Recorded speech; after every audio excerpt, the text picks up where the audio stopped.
I'm not going to show up on the Serbia stage in my little "This Is Not a Puzzle" t-shirt and jeans. I'm going to dress for the occasion.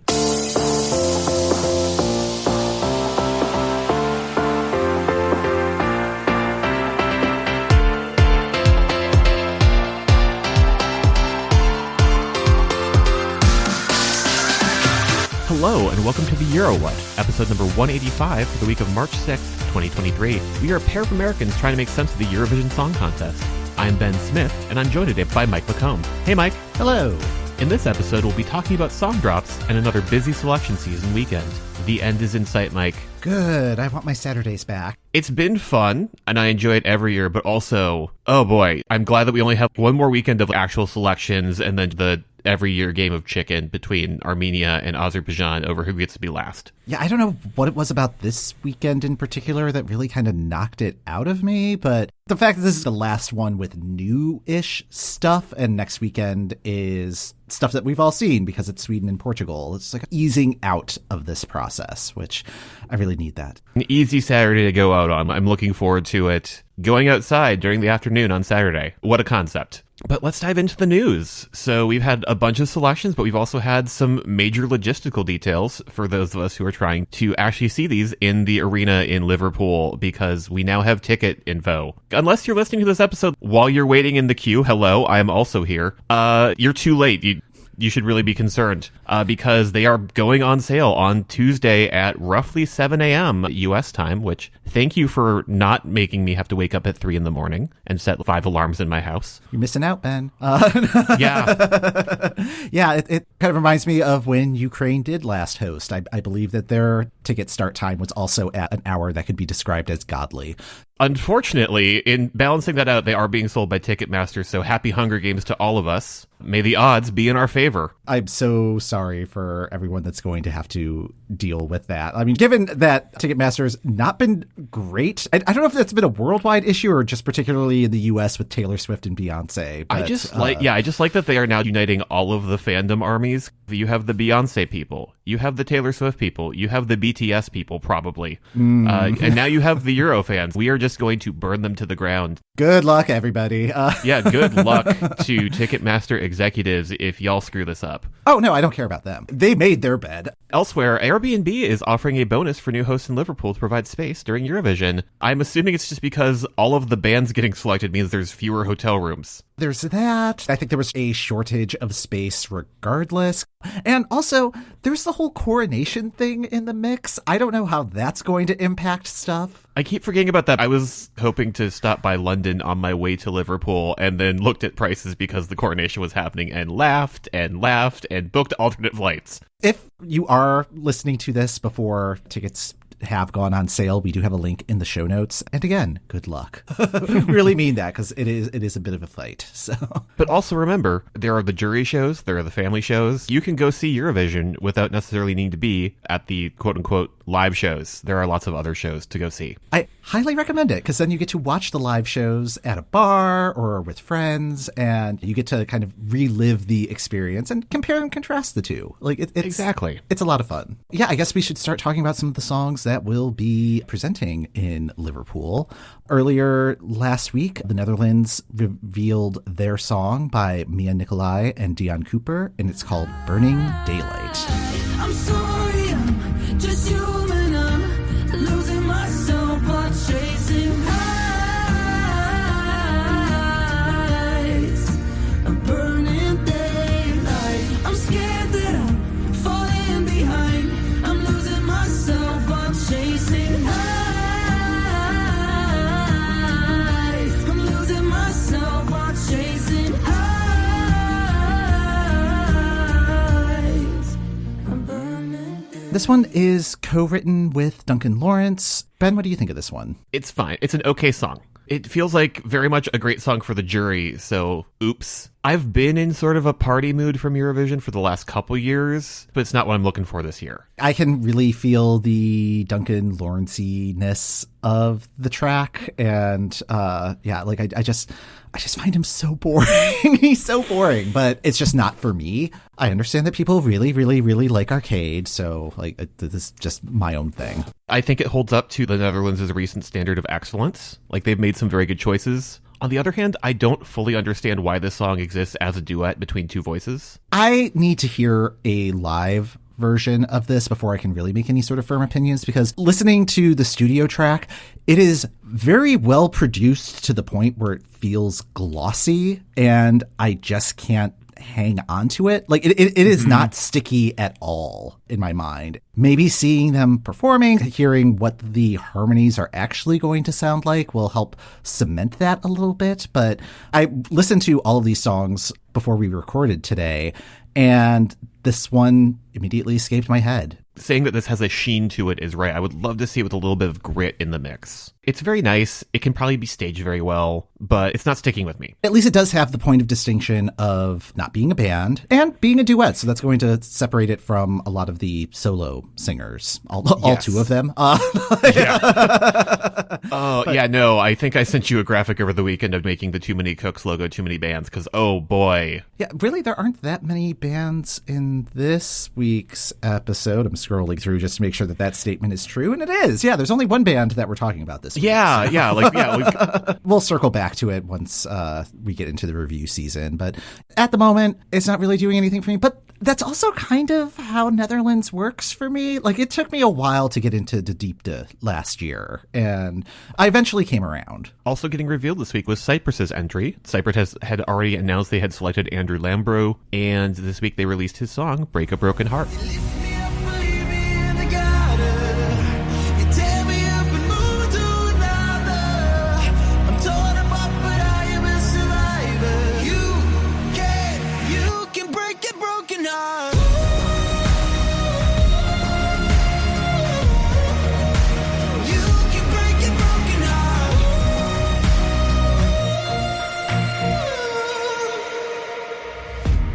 Mike, what do you think of this one? I assume that David Lindgren said no to recording this. It is 100% a Swedish track. It's written by the Jimmies. There are specific David Lindgren songs that I can think of. It's like, oh, this is borrowing that instrumentation, that little riff right there. And it's just this like wall of sound. It's perfectly cromulent as a Swedish entry, even though it's for Cyprus. That's where I have landed. If you had told me to imagine a song called Break a Broken Heart, this is exactly what I would have imagined. It is by the numbers. There are so many more interesting ways you could have recorded this song. This is another one where I would like to hear a live version, just because there are some vocal gymnastics where if Andrew's able to pull them off, be like, oh, that is actually pretty impressive. But as a studio recording, Yeah. I feel like this is the second year in a row that Cyprus is like, what if we send a mid-tempo thing? And this year they're spicing it up by sending a dude. And I'm just like, this is not what we really said we wanted last year, but thank you for trying again. Although at least last year it was in Greek, so at least it had some sort of Cypriot influence. There is nothing Cypriot. There's nothing that says this is Cyprus. And the song, like, again, it just said, hello, Sweden. What you got? And Sweden was like, hello, we have this. If this were in this year's Melfest, I think it would be a slightly different conversation. Like, I think it would have been a very interesting Melfest entry. Yes, yeah. I'm weirdly more interested in it as a Melfest entry than as the Cyprus entry. Getting into the process of, was this a Melfest reject? Was it written after the deadline to submit? Like, what is the thought process behind having this one go abroad rather than staying in Sweden? It's that part of the songwriting process that is like the business side of it. There's like, I wonder what factors into those sort of decisions. When the Jimmies get out of their fugue state and suddenly have 24 songs in front of them, how do they pick which ones go to Melfest and which ones they try to sell elsewhere? This is another one that we'll cycle back to. It's not a band. So it's not a band. They've got that going for them. Congratulations, you didn't pick a band.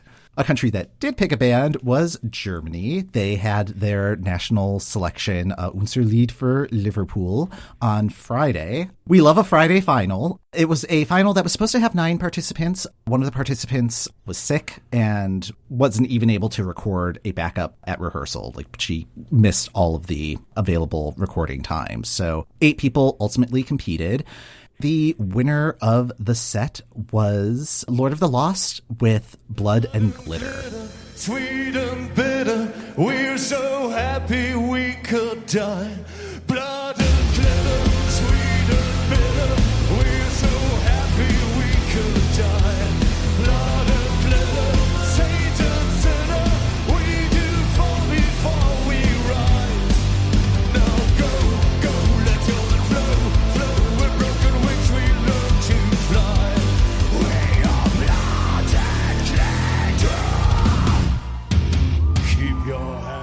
Well, let's talk about the process. On one hand, we love a Friday final. On the other hand, it's very weird to be watching a final at like 4:30 p.m. and realize that it's like 10:30ish when this is starting in Germany. Like, that's late.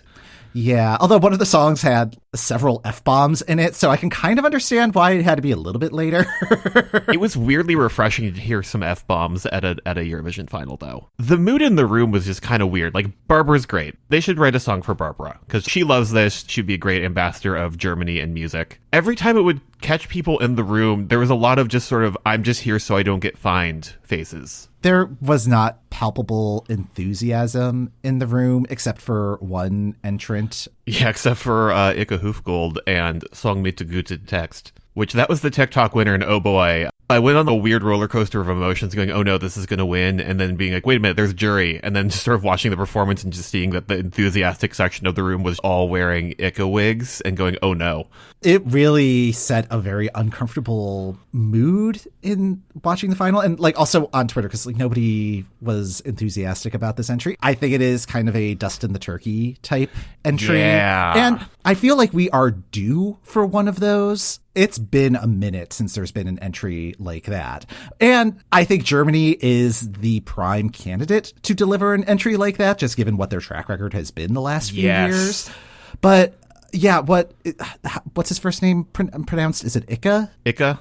Ika. Okay, yeah, because I've been pronouncing it Icky because the whole thing has been icky. Yeah, the whole thing has been icky. But that performance was boring. You could be as critical as you want, as satirical as you want. Do not be boring. And that is what happened there. And I don't know why I'm trying to defend this, because I don't, like, it was just not a good entry. It was just really like, all right, do what you want, whatever. If the TikTok crowd voted this in, fine, go nuts. But do not have a boring performance and then be shocked that it didn't cross the finish line. Let's talk about that finish line. Last year, for Germany's selection, I remember the jury was essentially all of Germany's radio stations reporting the exact same 12, 10, 8 like the Borg, except for like one of them. So I was delighted to see that this year it was an international jury, and the international jury's top three were Will Church, Anissa Russo, and Renee Miller. Those three got 37 points total from the public, which are only 3 points above what got third with the public. The public's top three were Patty Gurdy, who again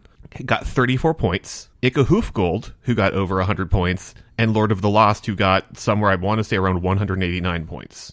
Although I think that was total. So Lord of the Lost was a decisive victory, but Ike Hoofgold was the first person to get votes and immediately rocketed to the top of the chart. My theory on that is Germany opened up their online voting like a week ahead of the final.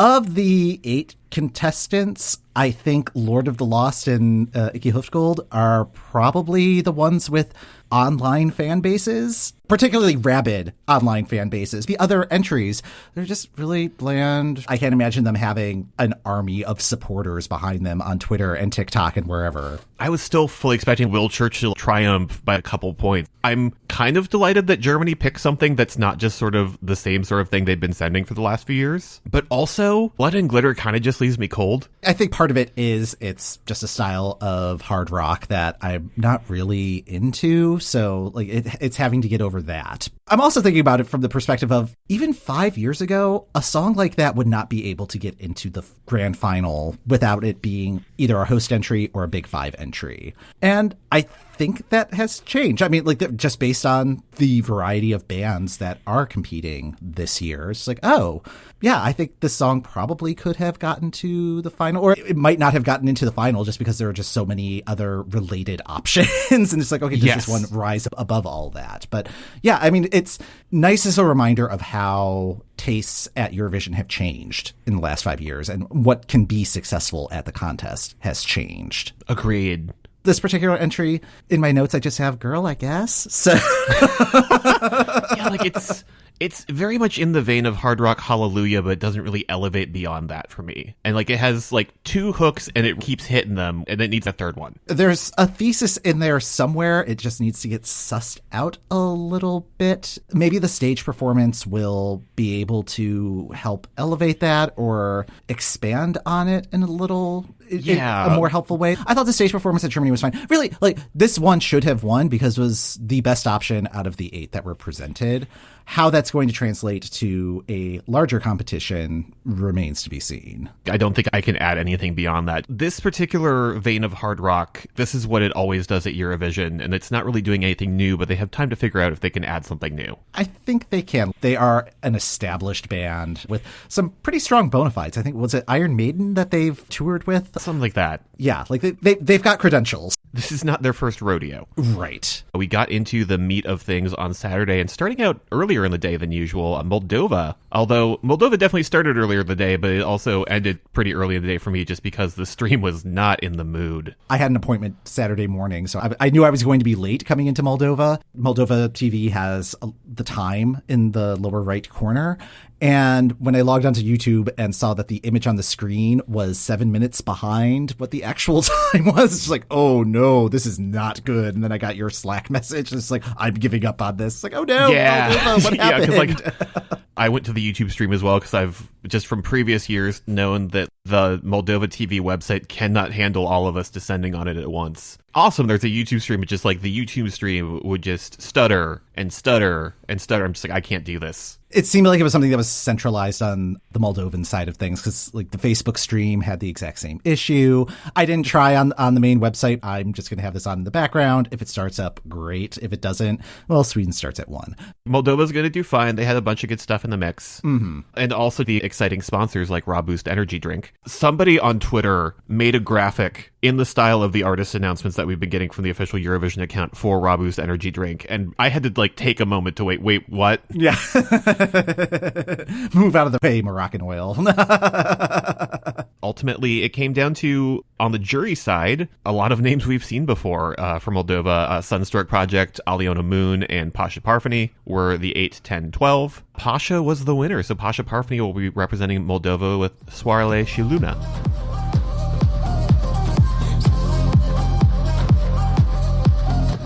Soarele, soarele, soarele și luna, nopține, nopține, nopține cu luna. Soarele, soarele, soarele și luna, nopține, nopține, nopține cu luna.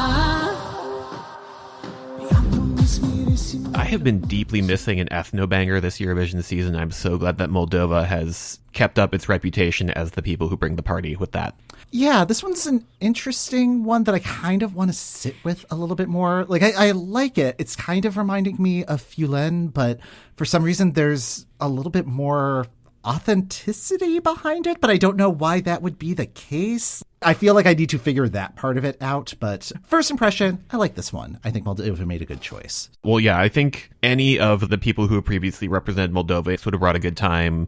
I have liked Pasha Parfeni's music since his original entry for them in 2012. He had an entry for them in 2020 called My Wine. That was a lot of fun as well. That is the side of Moldova that I love seeing at the contest, is sort of the same thing that Job Si Dub brought last year. There's a real sense of authenticity and folk music and joy.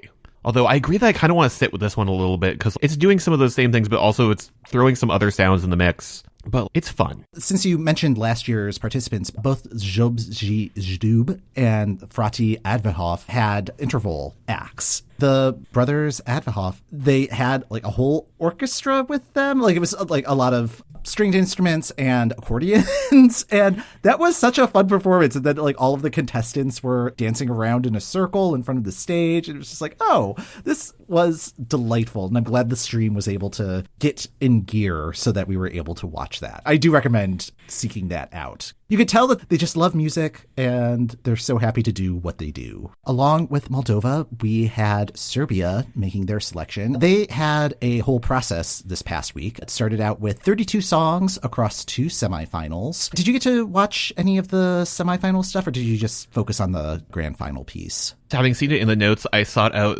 the Incorpore Sano performance and the follow-up performance that Constructa did. But otherwise, I just showed up at the final ready to go and learned some things. Yeah, so Constructa did a couple of performances as interval acts during the first semifinal. Highly recommend checking those out. And then the second semifinal, one of the intervals included a video essay that was about ethnic traditions in Eurovision entries, which was really interesting. And even though it was in Serbian, it was very easy to follow along and be like, oh, I know why they're mentioning this one.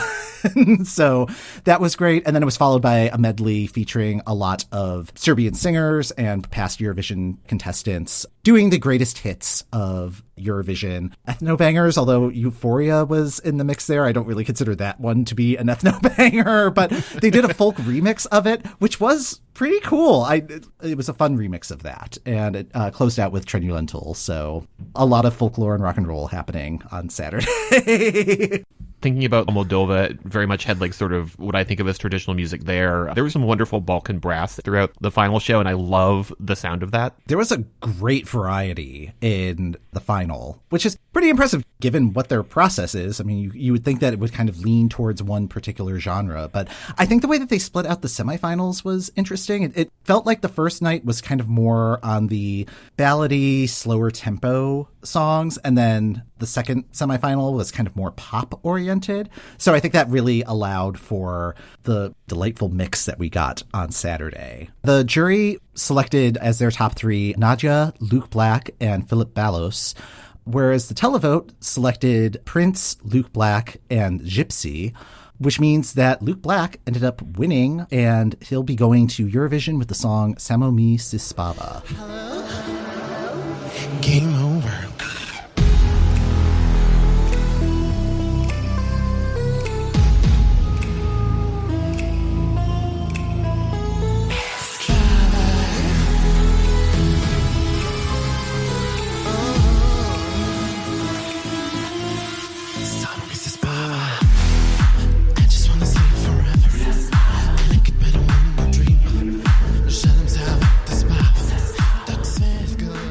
Having watched the final, I was a little bit more interested in what Philip Ballos was presenting. Luke Black, I like that there are ideas happening, but I'm wondering if the staging is getting in the way of the song. So the whole motif of the staging is a video game boss fight. A really boring video game boss fight, if I must say. It's like, what? You just unplug the thing? No. Like, this needs to be an epic battle. That's not how this works. Yeah, because, there's a lot going on there. Is this trying to say something deeper and I'm just missing it? But I listened to the song on its own a couple times. It's okay. I like that it's different from what Constructed did last year. Mm-hmm. I love a nation that shows variety. It's not quite clicking with me yet. And again, I feel like they're kind of overthinking the staging right now. I think it could be simplified, or maybe on the dimensions of the Liverpool stage, it'll feel a little bit more spaced out. Like, it felt fairly compact, but not in a tension sort of way, just in kind of more of like we only have so much space to work with sort of way. Kind of the problem that I had with Brooks' choreography last year, where it felt like it was all done in an elevator shaft. Like that's kind of how this staging felt a little bit. Yeah, it did feel a little bit compressed. The thing I liked about Serbia is their space felt very wide open. It felt like everybody was in the same television studio, and there was something really cool about that, in that there was space for everything to perform, and this felt a little compressed into one area of the stage. There are ideas here, and I think they could build on it. I just hope that they're not just going to copy and paste this into Liverpool. The stage and the dancers feel very one performance, and then what Luke Black is in feels like a completely different thing. Yeah, like coming in on the seashell bed or whatever that was. Like, it didn't quite connect. Yeah, like everybody else is in a video game and you're just like in a shirt and pants that you're wearing while you're playing the video game. Okay. Yeah. What, you don't wear clothes when you play video games, Ben? Is that what you're saying? I'm not going to show up on the Serbia stage in my little "This is not a puzzle" t-shirt and jeans. I'm gonna dress for the occasion. I'm sure they'll figure it out. Like, Serbia knows what it's doing. Serbia knows what they're doing. Really rich variety from that show. Some entries that felt very traditional and very much what I think of when I think of the Balkans. I will give them this. It feels new and different. And also, we keep saying it, but it's not a band. So while you were watching Serbia, I was watching the end of Songvakeppnin. That was a very good show overall. Iceland always takes a while in their final selection, but I was pleased with what ended up in their gold final. It got down to Diljá's Power in its English version, and the Rockabilly Trio's Okay. Given what Iceland has sent in the last couple of years, I'm like, yeah, these are sort of like the two veins of what they're liking right now. They had a massive increase in votes this year. Like, they had 260,000 votes cast. Oh, wow. Yeah, which for comparison, in 2022, they had just under 137,000 votes cast. So, that's a major increase. I just Googled what the population of Iceland is. It's 372,000. Almost everybody is represented. Granted, like, people can vote more than once, but Yes. yeah, that's still a lot. Subwoofer opened the show. It was your standard subwoofer performance. They were in the suits, but we also know who they are now, so it's like...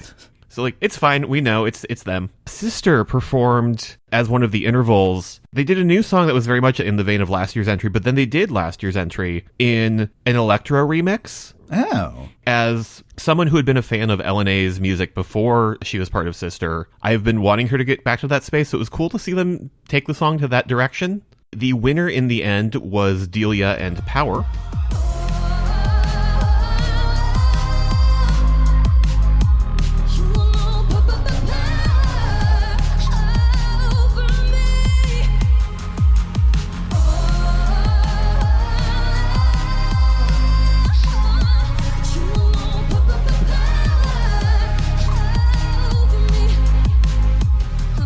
Diljá took part in Iceland's Got Talent in 2015 when she was 13. It's always delightful to find that some sort of talent show format really just got sold door to door, like Music Man style, in like every country. Yeah, especially like Iceland. It's just like, yeah, we know that Iceland has talent. That's your chief export. Yeah, just like everybody is in 5 bands. This was the second season of Iceland's Got Talent. There was enough talent in Iceland for 2 seasons of this program. Looking at the interview on Ruv's website for when all these artists got announced, I found this question, like the Q&A had like some really fun questions, but I did like that one of the questions translates to, how much chili sauce can you handle? So we're doing hot ones now in Iceland. To which Diljá answered, medium spicy, stay humble. I love that. Oh, I love the Icelandic sense of humor. So yes, we are getting to the middle of the hot ones wingboard. As far as Power, the song was co-written by Pálmi Ragnar Asgeirsson, who was one of the co-writers of Unbroken in 2015.